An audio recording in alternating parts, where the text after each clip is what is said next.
Juliana Arias tenemos el honor y el privilegio de liderar la iglesia acá en Lima, Perú. Amén. Ha sido un gran viaje de 2 años y medio, ¿verdad? Y realmente es increíble porque todos los domingos para mí es una reunión familiar. Y si nos visitas el día de hoy, te doy la bienvenida a esta reunión familiar también. No queremos simplemente jugar a ser familia, ¿verdad? Me hace recordar muchos trabajos, muchas compañías que tratan de juntar a todos, somos una familia, ¿verdad? ¿Y por qué? Porque el tema de familia apela a las personas, ¿verdad? Pero hoy no queremos usar el término familia para apelar a nadie. Realmente queremos simplemente ser familia porque queremos glorificar a Dios, amén. Y el día de hoy yo quiero, antes de introducir el tema de hoy y seguir con el estudio de Primera de Samuel, quiero empezar con una escritura que está en Efesios 5. Es una escritura increíble que nos enseña a cada uno de nosotros cómo debemos vivir diariamente. Efesios 5, versículo 15. Déjenme saber cuándo estén ahí, familia. Obviamente ustedes me pueden hablar desde acá, ¿verdad? Yo no me enojo, ¿verdad? Pero quiero saber que estoy hablando con personas que están escuchando atentamente y que están también conmigo acá, ¿verdad? Efesios 5, versículo 15 dice así: así que tengan cuidado de su manera de vivir. No vivan como necios, sino como sabios, aprovechando al máximo cada momento oportuno, porque los días son malos. Por tanto, no sean insensatos, sino entiendan cuál es la voluntad del Señor. Acá nos enseña cómo diariamente tú y yo tenemos que vivir. Nos dice que tenemos que vivir cuidando de nuestra forma de vivir y aprovechando al máximo cada día. Acá nos enseña a no vivir como necios o como insensatos, porque vivir como necios e insensatos tiene un precio muy alto. Solo un día de necedad, solo un día de insensatez puede costarte muy caro. En un día puedes cometer errores fatales, ¿verdad? En un día puedes contraer una enfermedad si no cuidas de tu pureza, ¿ven? Es así fácil. Un día de insensatez, de necedad, te puede hacer portador de una enfermedad. Un día de insensatez, manejando el carro, te puede llevar a un accidente fatal. Y solo toma un día, solo toma un minuto. Por eso nos dice todos los días: vivan como sabios. En un día puedes perder una relación. Puedes perder una relación muy importante, ¿verdad? Por insensato y por necio. Lo vimos el miércoles que pasó, ¿verdad? Fue un gran miércoles en familia, ¿verdad? Pero vimos con Saúl. En un día él perdió su trono. En un día él perdió a su discipulador y su relación con Dios también. Un día de insensatez y necedad puede salirnos muy caro, y la Biblia nos llama a vivir cada día como sabios. Acá nos dice tener cuidado de nuestra forma de vivir y aprovechando al máximo cada día. Hoy quiero preguntarte: ¿cómo estás viviendo tu día a día? ¿Como necio o como sabio?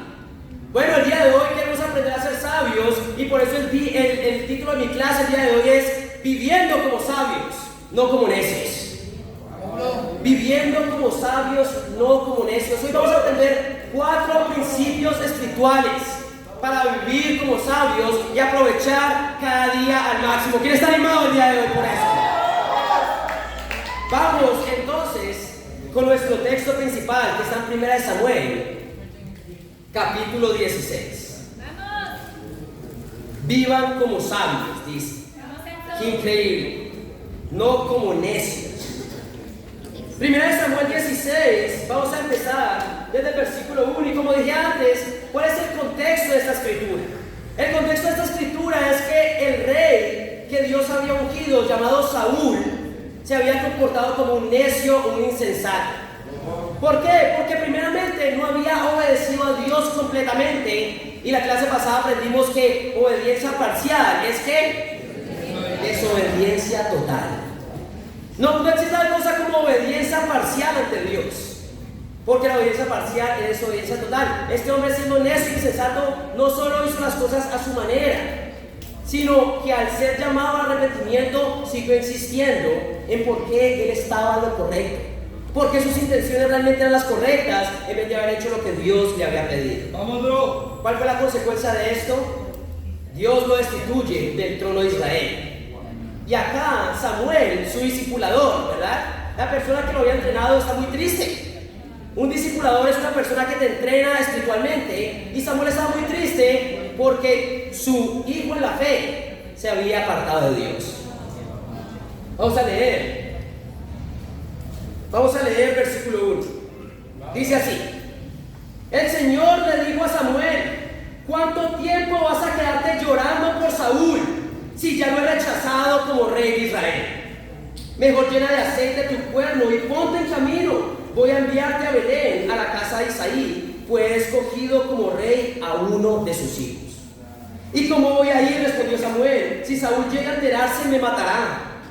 Lleva una ternera, dijo el Señor, y diles que vas a ofrecerle al Señor un sacrificio. Invita a Isaí al sacrificio, y entonces te explicaré lo que debes hacer, pues ungirás para mi servicio a quien yo te diga. Versículo 4. Samuel hizo lo que le mandó el Señor, pero cuando llegó a Belén, los ancianos del pueblo lo recibieron con mucho temor. ¿Vienes en son de paz?, le preguntaron. Claro que sí, he venido a ofrecerle al Señor un sacrificio. Purifíquense y vengan conmigo para tomar parte en él. Entonces Samuel purificó a Isaí y a sus hijos y los invitó al sacrificio. Cuando llegaron, Samuel se fijó. Bueno, hasta ahí vamos a leer, hasta el 5. ¿Qué está pasando acá? Habíamos visto que Saúl había sido destituido como rey. ¿Y quién se estaba doliendo de esto? Samuel, ¿verdad? Pero acá Dios tenía un plan increíble. Y sabemos que después de Saúl, ¿quién fue el que llegó a reinar en Israel? David, el mejor rey de todos. De toda la historia de Israel, ¿verdad? Un hombre conforme al corazón de Dios. Pero en este momento, Samuel no podía ver lo que iba a pasar. Samuel solo estaba viendo lo que estaba pasando en el momento. Y estaba muy triste. Primer punto: ¿hasta cuándo vas a quedarte llorando? ¿Hasta cuándo vas a quedarte llorando? Acá había pasado algo muy trágico. El hijo en la fe, la persona que Samuel había capacitado espiritualmente, había caído de la fe. Y esto le dolió. Esto le dolió a Samuel al punto de que estaba triste.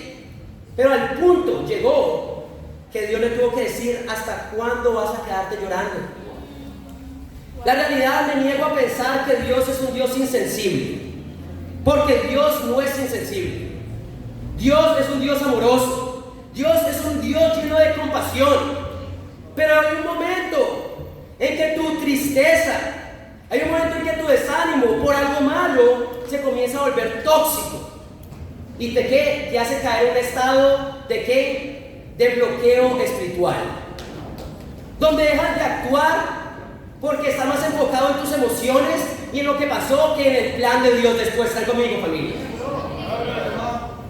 Dios se duele del dolor de sus hijos, pero siempre tiene que haber un equilibrio sano entre el dolor del sufrimiento y ¿qué? La alegría y la esperanza que trae de saber que Dios es soberano y tiene un plan. Acá Dios ve que Samuel estaba cayendo en un hueco donde no estaba haciendo nada. ¿Y qué le dice? Lo llama de manera radical a tomar acción. ¿Hasta cuándo vas a quedarte llorando? La realidad, familia, es que todos nosotros vamos a pasar por pruebas muy difíciles. De finanzas, familiares, de salud. Todos tenemos problemas. Todos vamos a tener problemas.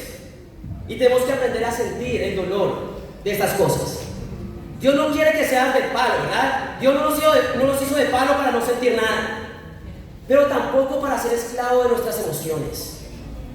Acá tenemos que entender que cosas difíciles van a pasar, pero al final lo que nos da esperanza es saber que Dios tiene un plan. Vamos a ir a Romanos 5.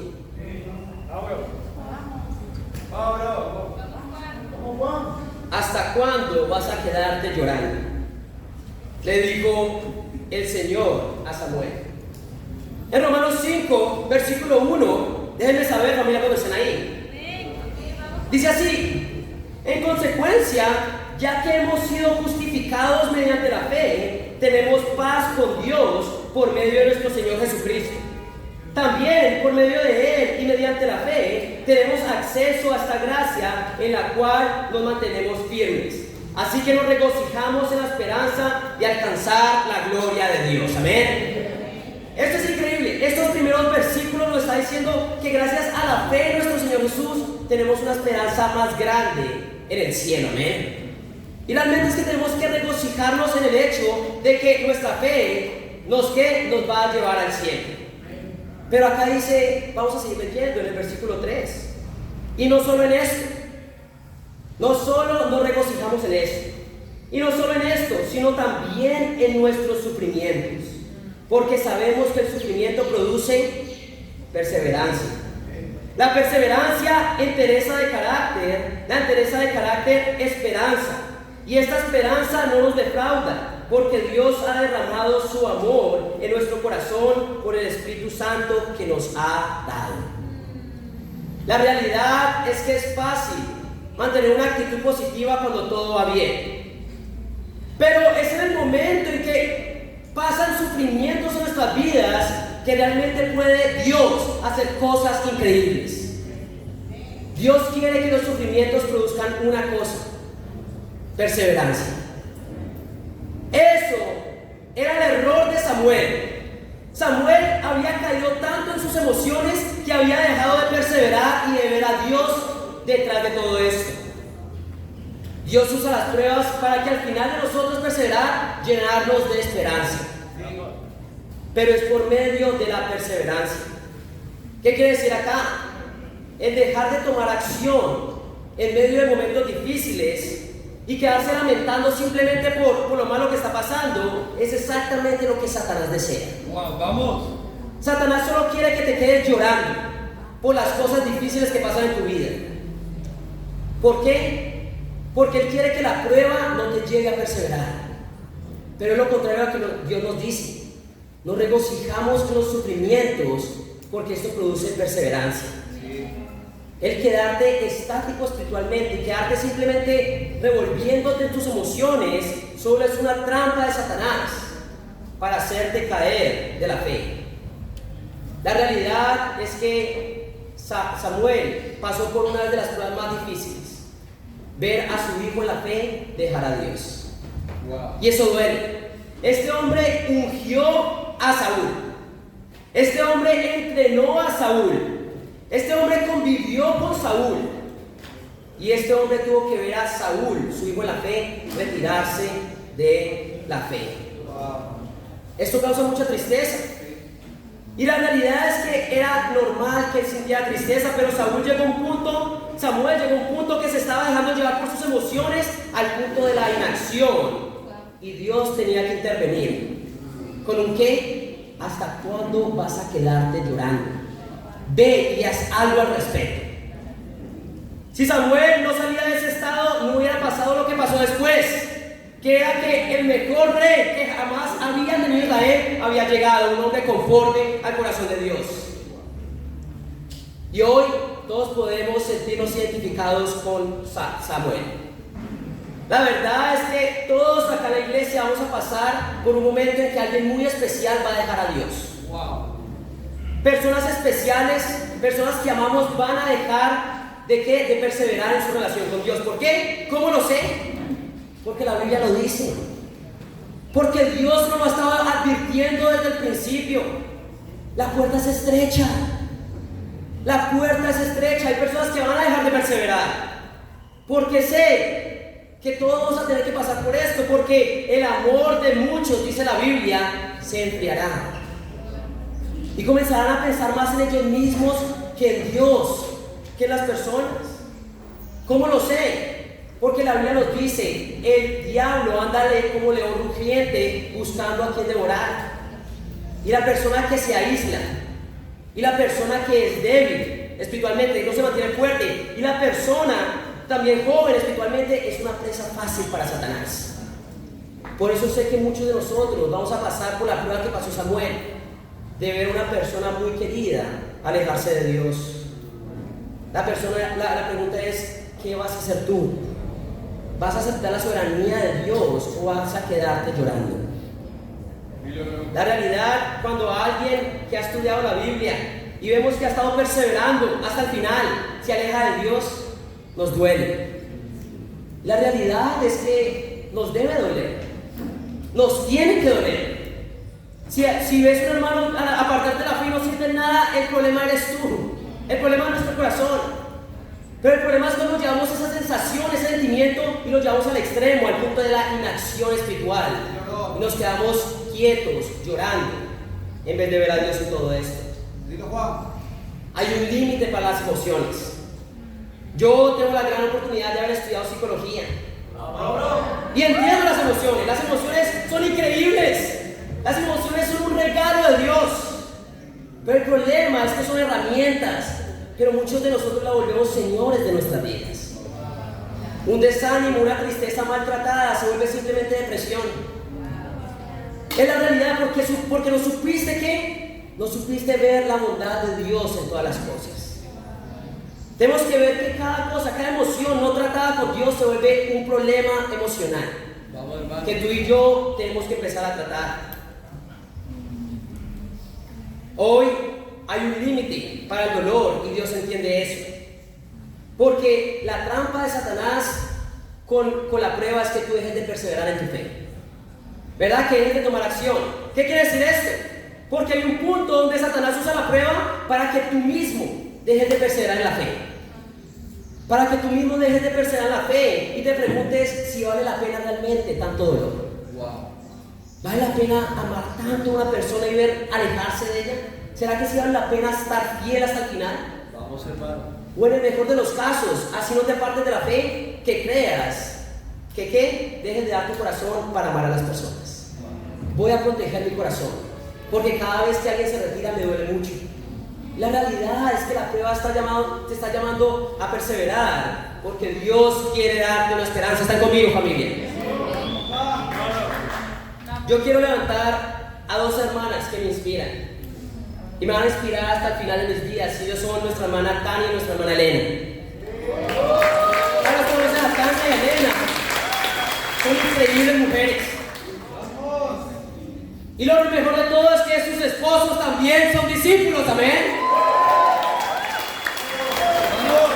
Pero llegó un tiempo en que nuestros hermanos habían dejado de perseverar en la fe y cayeron de la fe.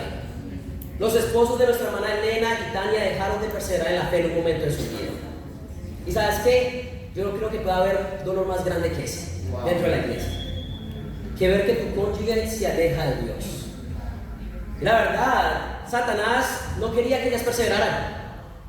Satanás no quería que se quedaran llorando y al final se preguntaran que si realmente valía la pena seguir en la fe. Que se quedaran en sus emociones y pensaran si era posible realmente seguir. Pero ¿sabes qué? Ellas perseveraron. Ellas perseveraron todavía en la fe. Después de que su cónyuge, la persona que decidieron pasar el resto de su vida, no estaba con Dios. Y no se dejaron influenciar por Satanás. Ellas siguieron firmes, luchando por sus esposos meses y meses. Y creo que cada mes de pronto dolía más que el otro. Pero ellas perseveraron. Estoy seguro que dolía. Estoy seguro que dolía cada conversación con un nuevo discípulo en tu casa. Ver esas cosas. Pero con el tiempo, ellas pudieron ver a sus esposos siendo restaurados en Cristo Jesús. Amén. ¿Hasta cuándo vas a quedarte llorando? Dice el Señor a Samuel. Yo quiero preguntarte, ¿cómo estás tú lidiando con tu dolor el día de hoy? ¿Cómo estás lidiando con el sufrimiento que Dios está permitiendo en tu vida? Para que perseveres, para que crees un carácter firme y al final tengas una esperanza y una fe más grande. Dios nos llama a dejar de llorar y empezar a perseverar. No porque Él sea insensible. ¿Sabes quién se duele más de un hermano caído que nosotros? Dios. Dios se duele más que todos nosotros. Pero Él entiende que las emociones no son Señor de nuestras vidas, son herramientas. Él quiere que nuestra fe y nuestra esperanza sea aún más fuerte. ¿Están conmigo, familia? Vamos a 1 Samuel, vamos a 1 Samuel.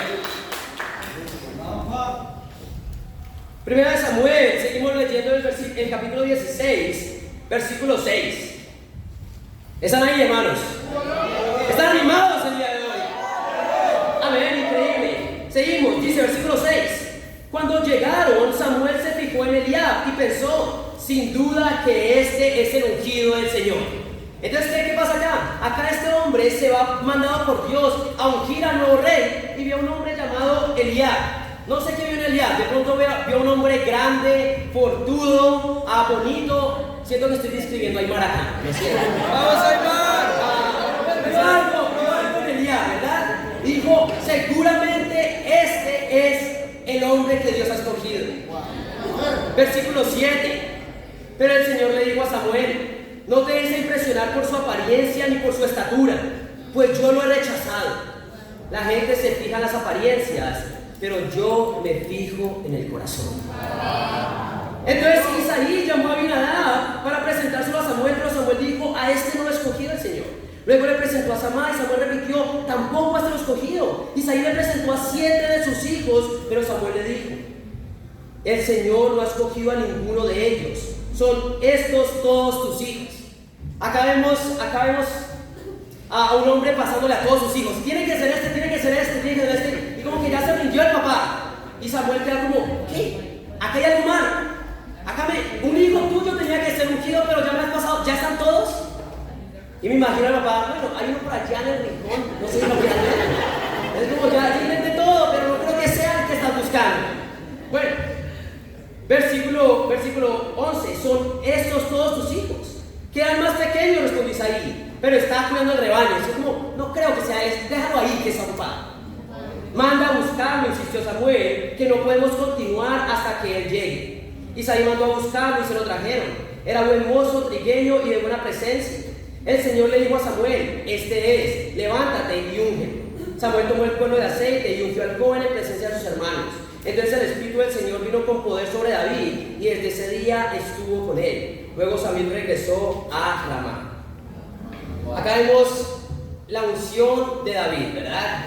Ya habían pasado por todos los hijos y al final parece que Samuel no tenía mucha visión por David y su papá tampoco, ¿verdad?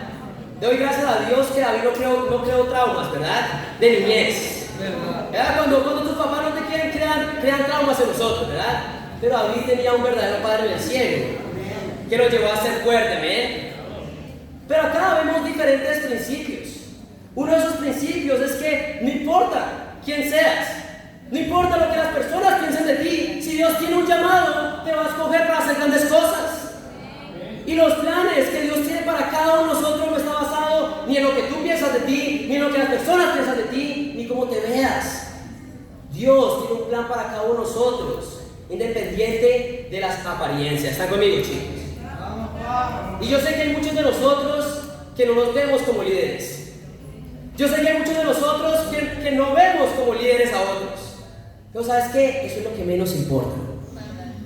Porque realmente Dios necesita líderes y va a levantar líderes sin importar quién sea. Sé que Dios va a levantar líderes en el ministerio de casados, amén. Sin importar quién seas tú, amén. Sin importar cuáles sean tus luchas. Dios va a levantar también líderes en el ministerio de solteros, amén. Líderes y lideresas, amén. Pero también Dios va a levantar hombres y mujeres líderes en el ministerio universitario, amén. Sin importar si tus hermanos o tus papás tengan visión por ti, como le pasó a David, porque hay un Padre en el cielo que sí la tiene, amén. Aleluya. Pero acá no es solo el punto de esta escritura. La realidad es que decía, los hombres se fijan en las apariencias, pero Dios se fija en el corazón. Muchos de nosotros nos fijamos mucho en la apariencia. Muchos de nosotros aún de una manera no consciente nos enfocamos mucho en cómo nos vean las personas. Cuando deberíamos estarnos importando más en cómo nos ve Dios. Predica, bro. Por eso el día de hoy, si lo que realmente Dios ve el corazón, ¿Qué es lo único que vale la pena entonces cuidar? Ese es mi segundo punto. Mi segundo punto es: cuida de tu corazón. Cuida de tu corazón. La realidad es que sí, vamos a ver acerca de también cuidar tus apariencias, porque tiene algo de poder, pero Dios ve el corazón. Y vemos acá que así como es una buena noticia para muchos de nosotros, que sé que nos vamos a levantar en este 2025 con nuestro corazón hacia Dios, también van a haber personas condenadas por su propio corazón. Y hoy tienes que empezar a pensar: ¿qué estoy cuidando más? ¿Cómo me dan las personas? Porque realmente hay alguien que te ve, incluso cuando nadie te está viendo, dices Dios. Dios conoce nuestro corazón. Vamos a ir a Hechos 5. Vamos a hablar de una pareja de discípulos, amén, que se enfocó más en las apariencias que en el corazón. No, por favor, que no se abres. No sigas este ejemplo. Ninguno de ustedes. Hechos 5, versículo 1, ya están ahí, familia. Amén. Dice así, Hechos 5, versículo 1. Dice: un hombre llamado Ananías también vendió una propiedad y en complicidad con su esposa Zafira se quedó con parte del dinero y puso el resto a disposición de los apóstoles. Bueno, acá hay un matrimonio llamado Ananías y Zafira, ¿verdad? Bueno, el punto es que en este momento estaba haciendo el auge de la iglesia, porque en Hechos 2 había empezado el reino de Dios acá en la tierra, ¿verdad? ¿Pero qué? Estas personas, los discípulos, habían empezado a vender sus propiedades, todo lo que tenían, y las habían empezado a dar a la iglesia para que fueran repartidas según la necesidad de cada uno.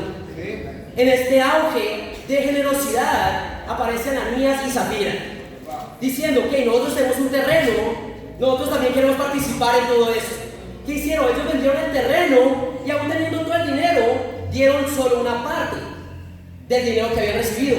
Estaba completamente normal. Al final era el dinero de ellos podían hacer lo que querían. Pero el problema es que habían dicho que lo habían dado todo. Aunque el terreno era de ellos, aunque qué hacer con el dinero era decisión de ellos deciden mostrarse ante la gente que generosos al decir: lo hemos dado todo, cuando en verdad habían dado solo una parte. El problema no era que hubieran dado una parte, el problema es que ellos querían verse bien al frente de las personas y que las personas los conocieran, porque estos vendieron el terreno y lo dieron todo. Vamos a seguir leyendo el versículo 3.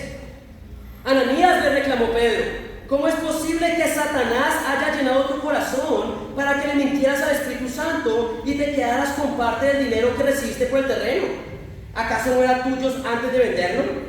Y una vez vendido, ¿no estaba el dinero en tu poder? ¿Cómo se te ocurrió hacer esto? No has mentido a los hombres, sino a Dios. Versículo 5. Al oír estas palabras, Ananías cayó muerto, y un gran temor se apoderó de todos los que se enteraron de lo sucedido. Entonces se acercaron los más jóvenes, envolvieron el cuerpo, se lo llevaron y le dieron sepultura. Realmente ellos querían mostrarse como muy generosos al frente de las personas. Ellos estaban más enfocados en las apariencias y no en el corazón, y los llevó a mentir. Pero aunque tú le puedas mentir a las personas, no le vas a poder mentir a Dios. ¿Qué hace Dios? Dios lo fulmina, Dios lo mató en este momento. Ahora muchos pensamos: wow, en el Antiguo Testamento Dios parecía ser más radical. Bueno, este es el Nuevo Testamento, en el que en el Nuevo Testamento es lo que es la gracia, ¿verdad? No, Dios también castiga el corazón malvado de las personas y engañoso de las personas. Después vemos acá, este hombre cae muerto, y ¿quiénes son los que se los llevan? Los jóvenes de la iglesia. Es otro principio para los jóvenes. Hermanos jóvenes, ustedes van a tener que hacer el trabajo sucio muchas veces, amén. Eran los jóvenes que tenían que llevar. Bueno, seguimos leyendo, versículo 5. Vamos, Juan. Versículo 7. Unas 3 horas más tarde entró la esposa sin saber lo que había ocurrido. Dime, le preguntó Pedro, ¿vendieron ustedes el terreno por tal precio? Sí, dijo ella, por tal precio. ¿Por qué se pusieron de acuerdo para poner a prueba el Espíritu del Señor? Le recriminó Pedro. Mira, los que lo sepultaron a tu esposo acaban de regresar y ahora te llevarán a ti. En ese mismo instante ella cayó muerta a los pies de Pedro. Entonces entraron los jóvenes y al verla muerta, se la llevaron y le dieron sepultura al lado de su esposo. Y un gran temor se apoderó de toda la iglesia y de todos los que se enteraron de estos sucesos. Cuida de tu corazón. Muchas veces dentro de la iglesia podemos enfocarnos mucho en cómo nos vea el hermano de al lado. Muchas veces nos podemos enfocar mucho en cómo me vea la persona que me entrena espiritualmente. Y que al final dejamos descuidado nuestro corazón. La realidad, ¿cuál es el principio acá? Tú puedes engañar a las personas, pero no a Dios. ¿Qué quiere decir? Las personas pueden verte acá en el servicio o compartiendo la fe, pero Dios sabe por qué lo estás haciendo. Si por amor, si por responsabilidad o simplemente para mostrar hacia las personas. Las personas te pueden ver cantando acá, pero Dios sabe por qué corazón lo estás haciendo. Las personas pueden ver y leer tus tiempos con Dios, pero Dios sabe si realmente estás profundizando o estás siendo superficial en tu relación con Él. Ese es el punto de todo esto. Hay que cuidar de nuestro corazón, no tanto en cómo nos ven las personas. Las personas pueden verte dando tu contribución, pero Dios sabe si le estás dando lo mejor o simplemente sobras. Dios sabe todas estas cosas. Dios conoce tu corazón. Las personas pueden verte saliendo en cita con las hermanas, pero Dios sabe si lo haces para agradar al espíritu o agradar a tu carne. Nosotros podemos mostrarnos como sean de las personas, pero Dios conoce nuestro corazón. ¿Están conmigo, chicos? Tú puedes estar mostrando por fuera la faceta de un discípulo totalmente comprometido, verte como un ejemplo dentro de la iglesia, pero Dios sabe si estás mintiendo. Y Dios sabe si estás escondiendo cosas. Y Dios se toma muy en serio todo esto. Vamos a ir a Gálatas 6.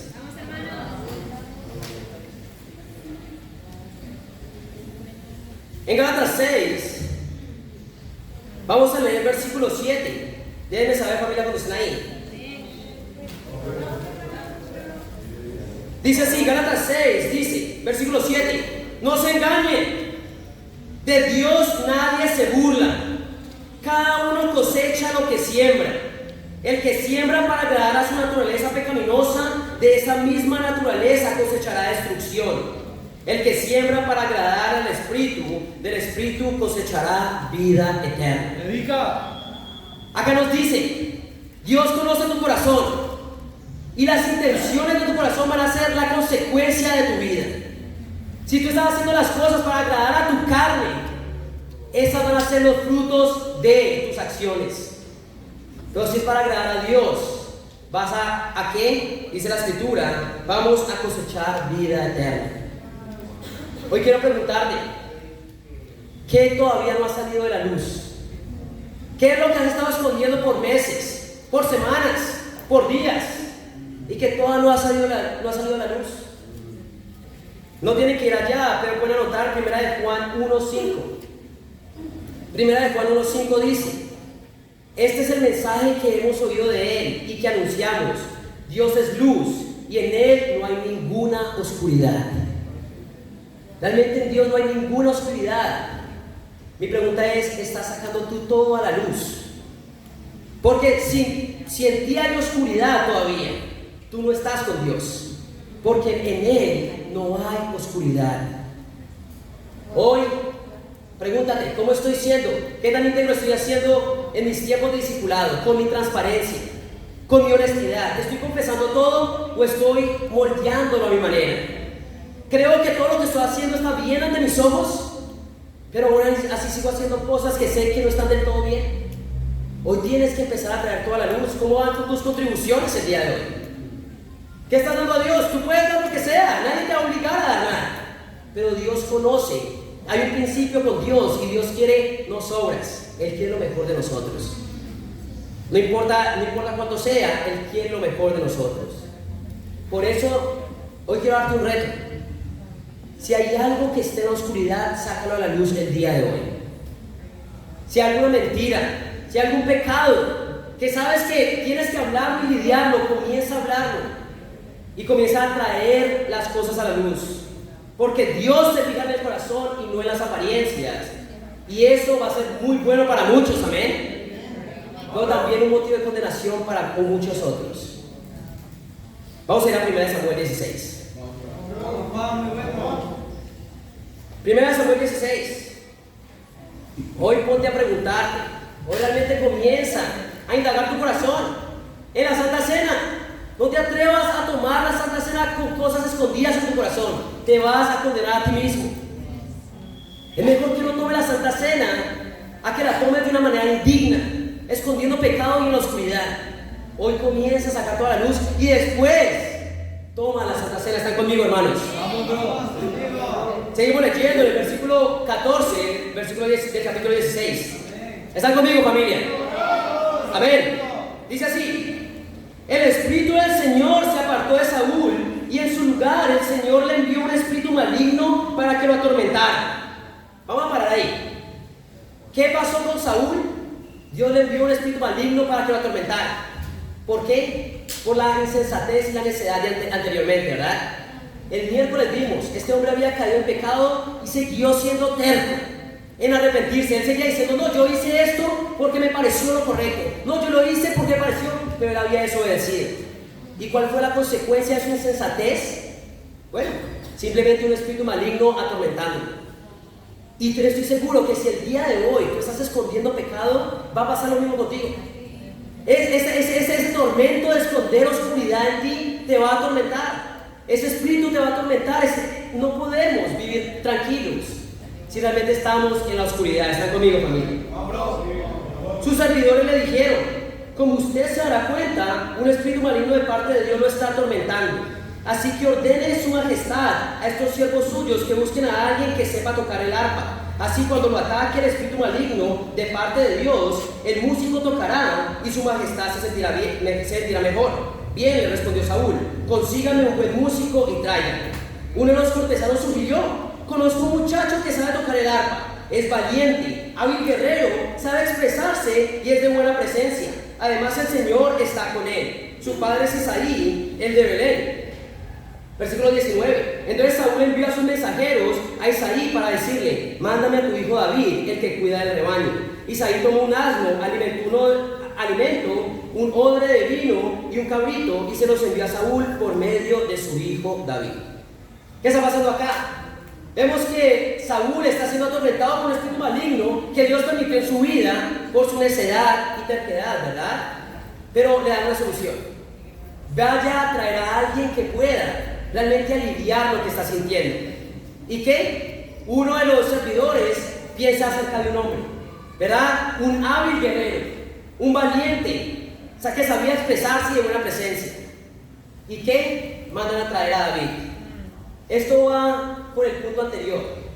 Pero así como Dios se fija en el corazón, las personas también se fijan en las apariencias. Wow, muy bueno. Y esto puede ser una gran herramienta para glorificar a Dios. Vamos, Lo único que importa es el corazón. Bueno, para Dios sí. Pero realmente con lo que hacemos podemos también glorificar a Dios. ¿Cómo David pudo codiarse con el rey de Israel? Por lo que la gente veía de él. ¿Qué quiere decir? Este hombre ya era excelente en lo que hacía y por eso llegó a niveles muy altos dentro del reino de Israel. ¿Cuál es el tercer punto? Glorificando a Dios con lo de afuera. Glorificando a Dios con lo de afuera. ¿Qué es más importante? ¿El corazón o las apariencias? Bueno, el corazón. Pero las apariencias también son muy importantes. Y cuando hablo de apariencias, es cómo te están viendo las personas. Porque esto va a tener un impacto en cómo tú puedas dar gloria a Dios el día de hoy. Como dije antes, David pudo codiarse con el rey de Israel porque lo que él hacía era excelente y digno de admirar. Hoy quiero preguntarte: ¿qué tan excelente estás haciendo en las cosas que Dios te ha dado? ¿Cuál es el ejemplo que estás dando a los otros con las responsabilidades que Dios te ha dado? Debemos entender que es por medio de nuestras obras que nosotros podemos glorificar a Dios ante la vida de otras personas. Vamos a ir a Mateo 5. Mateo 5, vamos a leer versículo 16. Mateo 5, 16. La Biblia dice así: Hagan brillar su luz delante de todos, para que ellos puedan ver las buenas obras de ustedes y alaben al Padre que está en el cielo. Amén. Esto es lo que hoy tenemos que entender. Podemos glorificar a Dios con las cosas que hacemos. Acá hay muchos ejemplos de personas que dan su mejor en lo que hacen. Y tenemos que entender que Dios nos está llamando a ser excelente en todo lo que hacemos, porque es la forma de glorificar a Dios. Vemos esto en las Escrituras constantemente. Lo vimos con José, ¿verdad? José en Egipto, ¿verdad? Este hombre, porque era excelente en todo lo que hacía, llegó a ser el segundo al mando después del faraón. Lo vemos también con Daniel en las Escrituras, ¿verdad? Dice, Daniel se distinguió tanto por sus extraordinarias cualidades administrativas que el rey pensó en ponerlo al frente de todo el reino. ¿Por qué? Porque este hombre era excelente en lo que hacía. Hoy es tiempo de empezar a glorificar a Dios con las cosas que hacemos. Hoy quiero preguntarte, si alguien se pone a ver tu vida, ¿realmente estarías glorificando a Dios? Si alguien puede empezar a ver tu vida, ¿realmente empezaría a glorificar a Dios? Hoy quiero preguntarte, ¿cómo está realmente el día de hoy tu puntualidad? ¿Verdad? ¿Tú glorificas a Dios con tu puntualidad? Y yo he aprendido algo, hermanos. Así como haces algo, haces todo. Entonces una persona no es solo impuntual en la iglesia, una persona impuntual en todo, y ser responsable en todo. Y la realidad es que tenemos que entender que esto es todo acerca de nuestra relación con Dios. ¿Cómo está tu pureza? ¿Cómo está tu lenguaje en tu trabajo? ¿Cómo están tus conversaciones en tu trabajo? ¿Cómo está siendo tu desempeño en el trabajo? ¿Eres excelente en el trabajo? Hoy, ¿cómo eres excelente? Para quiero hablar con los que son hijos acá. ¿Eres excelente con tus padres también? En las cosas de la casa, ¿eres excelente? ¿O a quién estás buscando agradar el día de hoy? Si una persona está siendo excelente en la iglesia, pero no en su casa, solo quiere agradar a las personas dentro de la iglesia, no a Dios. Es la realidad. Una persona excelente para Dios, una persona que busca la excelencia en todas las áreas. ¿Están conmigo, familia? Excelente esposo, ¿verdad? ¿Cómo están los esposos el día de hoy? ¿Estás siendo excelente con tu esposa el día de hoy? Excelente hijo, excelente padre también, excelente profesional o excelente estudiante. Realmente todas estas cosas pueden glorificar a Dios. ¿Están conmigo, chicos?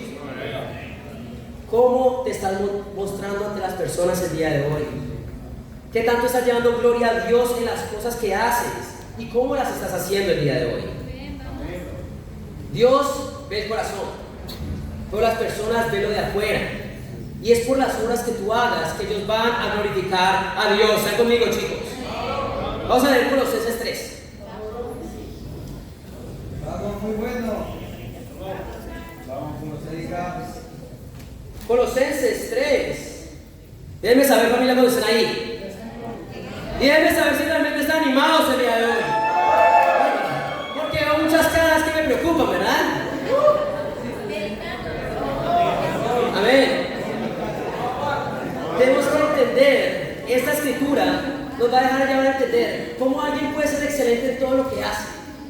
Bueno, la verdad es que todos nos vamos a equivocar, todos cometemos errores y todos al momento de querer ser excelentes nos vamos a equivocar muchas veces. El problema es cuando nos quedamos quietos y dejamos de intentar ser excelentes, porque es el momento en que dejamos de hacerlo para Dios. Vamos allá a Colosenses 3, versículo 23. Contigo. Dice, hagan lo que hagan, trabajen de buena gana como para el Señor y no como para nadie en este mundo, conscientes de que el Señor los recompensará con la herencia. Ustedes sirven a Cristo el Señor. La realidad, como una persona puede realmente ser excelente y dar su corazón a todo cuando lo hace para Dios. Por eso digo, si una persona no está buscando ser excelente en su hogar, pero está siendo excelente en sus responsabilidades dentro de la iglesia, él no quiere agradar a Dios, él quiere agradar a las personas dentro de la iglesia. Es el punto de todo esto. O cuando una persona no es excelente en la iglesia, pero sí es excelente en su trabajo, no lo está haciendo para Dios, quiere simplemente agradar a las personas dentro dentro de su trabajo. Es el punto de todo esto. Una persona que realmente quiere glorificar a Dios, glorifica a Dios en cada área de su vida. ¿Están conmigo, hermanos? ¿A quién estás buscando tú glorificar el día de hoy? ¿A quién has estado dando gloria el día de hoy con tu vida? ¿O quieres inspirarte a que tu relación con Dios sea lo más importante? Y que glorificar a Dios sea lo más importante, y así llegarás y llegaremos a ser excelentes en todos. Amén. ¿Están conmigo? ¿Están animados a empezar a glorificar a Dios en cada área de su vida? Amén. Porque Dios sí, amén. Vamos a cerrar esta prédica y vamos a volver a 1 Samuel. Vamos, Juan. 1 Samuel 16, versículo 21. Me encanta esta escritura, porque dice así: cuando David llegó, se puso al servicio de Saúl, quien lo llevó a apreciar mucho y lo hizo su escudero. Luego Saúl le mandó este mensaje a Isaí: permite que David se quede a mi servicio, pues me ha causado muy buena impresión. Eso es lo que pasa cuando tú glorificas a Dios al frente de las personas, ¿verdad? Esas personas con mucho poder, que pueden realmente tener un gran impacto en el mundo, comienzan a ¿qué? A verte con buena impresión, y Dios puede salvarlos a ellos. Amén. Versículo 23: cada vez que el espíritu de parte de Dios atormentaba a Saúl, David tomaba su arpa y tocaba. La música calmaba a Saúl y lo hacía sentirse mejor, y el espíritu maligno se apartaba de él. Acá David, por la reputación que tenía, fue y le sirvió al rey. Y se dio cuenta que el rey estaba muy mal espiritualmente, ¿verdad? Pero ¿qué hizo David desde el principio? Comenzó a servir a Saúl, sin importar quién era Saúl, sin importar si Saúl estaba mal espiritualmente, sin importar si Saúl estaba loco, incluso si Saúl estaba amargo, porque llegó un punto donde Saúl buscó matar a David, ¿verdad? Saúl era el discipulador de David y lo intentó matar. Espero que tu discipulador nunca haya tratado de hacer eso, ¿ven? Eso no pasa dentro de la iglesia, ¿verdad? Y si pasa, tienes que decirlo porque, bueno, lo llevamos a las autoridades, ¿ven? Tal vez hayan pensado en hacerlo, pero no actuaron al respecto, ¿ven? Entonces nos tenemos que arrepentir. El punto de todo esto es que incluso cuando David quería ser, fue atentado por Saúl, David nunca dejó de honrar a Saúl. Incluso después de haber intentado matar Saúl a David, David tuvo la oportunidad de matarlo y no lo hizo. ¿Pero por qué? Porque no se trataba de David y Saúl, se trataba de David y Dios. Cuando una persona realmente se enfoca en su relación con Dios, que es humilde, sirve de todo corazón bajo cualquier liderazgo. Bajo cualquier liderazgo. Ese es el punto de todo esto.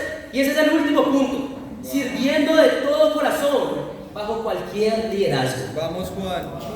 David siempre honró a Saúl, no importa cómo estuviera Saúl, estuviera enfermo, estuviera loco o estuviera amargo.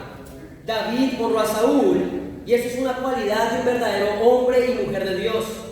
¿Qué quiere decir? No quiere decir que un líder pueda abusar de ti, pueda abusar mentalmente, emocionalmente de ti. Eso no tiene sentido.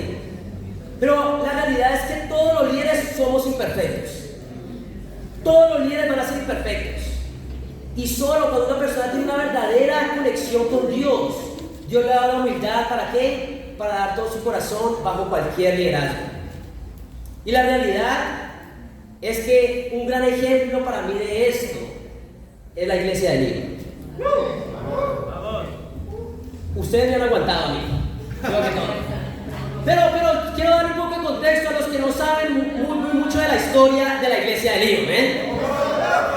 La iglesia de Lima fue plantada por dos brasileños que ni hablaban español, ¿eh?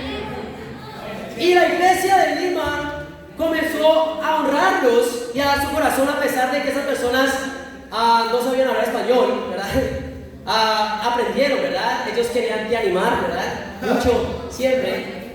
Pero el punto de todo eso, ellos eran Daniel y Carol, que venían de Brasil y plantaron la iglesia. Casi por 3 años ellos dieron su corazón acá. Y que llegó el momento en que Dios los llamó para ir a Bogotá. Y alguien tenía que llevar a cabo el rol de líder de esta iglesia. Y vieron por allá un grupo de personas por allá que estaban en México, ¿verdad? Un grupo de recién casados llamado Juan y Julián.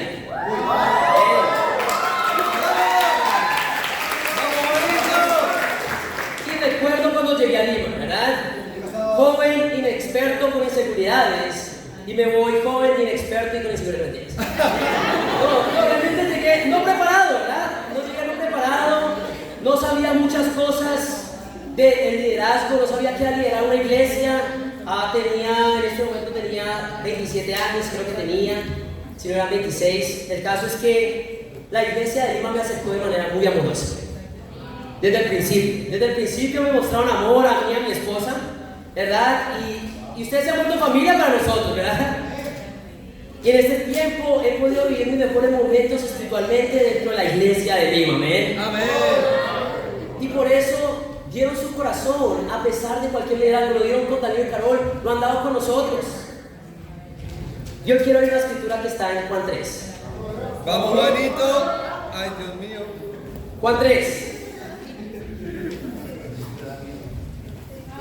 Todos conocemos muchos de nosotros conocemos el contexto de Juan 3. Es Jesús hablando con Nicodemo acerca de nacer de nuevo de agua y de espíritu. Sabemos que una persona nace de nuevo de agua y de espíritu cuando se ha creído el mensaje de Dios, se ha arrepentido y se ha bautizado, recibiendo el Espíritu Santo que mora ahora en él. Pero muchas veces leemos del 1 al 7, porque ahí termina lo que queremos explicar, pero no leemos el 8. Bueno, el versículo 8 de Juan 3 dice así: el viento sopla por donde quiere y lo oyes silbar, aunque ignoras de dónde viene y hacia dónde va. Lo mismo pasa con todo el que nace del Espíritu. Acá Jesús da unas palabras muy profundas porque comienza a hablar del viento. El viento lo oyes, ¿verdad? Y todos hemos oído cuando hay una ventisca, ¿verdad? Lo vemos. Pero no sabemos ni de dónde viene ni para dónde va. Pero esta comparación la hace ¿con quién? También con todo el que ha nacido de Espíritu. ¿Quiénes son esos? Nosotros, los discípulos. ¿Qué quiere decir? Que hoy estamos acá y mañana no. En el momento en que tú decidiste nacer de nuevo, tú agarras una cualidad, la cualidad del viento, ir por cualquier lado, y solo Dios sabe cuál es tu próximo destino. ¿Por qué estoy hablando de todo esto, familia? Porque el Espíritu está soplando a Juliana y a mí. El Espíritu está soplando a Juliana y a mí de Lima y nos está llevando a Brasil. La realidad es que Dios trabaja en medio de las iglesias. Dios trabaja en todos los corazones. Y la realidad, así como Juliana y yo, cada uno de ustedes son como el viento. Hoy están acá, mañana no sabemos. Y cada uno tiene que estar bien con eso, porque es una cualidad del Espíritu, amén. La realidad es que Dios nos está llamando ahora a Brasil. Y es algo, es una noticia que no logro procesar aún, amén. Pero que solo sé que viene de Dios, amén. Juliana y yo estaremos viajando para Brasil en abril, a principios de abril. Ahora, familia, si ustedes me dicen cómo me siento, la verdad, no he terminado de procesarlo, amén. Yo solo sé que yo ya estaba seguro que mi hijo iba a ser peruano, amén. Así de convencido yo estaba que yo me iba a quedar, ¿verdad? Yo estaba convencido de que el 2025 iba a ser un gran año para la iglesia, y lo cual lo va a ser, pero no con Juliana y conmigo acá. Y familia, tal vez con el tiempo les dejaré saber cómo me voy sintiendo, pero sé que simplemente ustedes son mi familia, ¿verdad? Ustedes han sabido dar todo su corazón al liderazgo. ¿Por qué? Porque ustedes se han entregado a Dios. Ahora, no puedo hablar mucho de mis sentimientos porque todavía no sé cómo me siento, ¿ven? Sé que es una sensación agridulce, ¿verdad? Porque no queremos dejar nuestra familia acá, pero sé que se vienen cosas mejores, amén. Pero Dios nunca para de moverse entre nosotros y su iglesia tampoco. Lo que les puedo decir es que estos cambios se están haciendo por cosas increíbles. ¿Por qué? Porque se van a plantar nuevas iglesias alrededor de Latinoamérica, ¿ven? Y eso es increíble. Nada de esto se está haciendo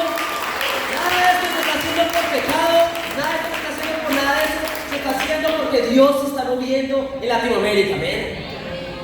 Y lo que les puedo decir es quién va a tomar el rol de liderazgo dentro de la iglesia.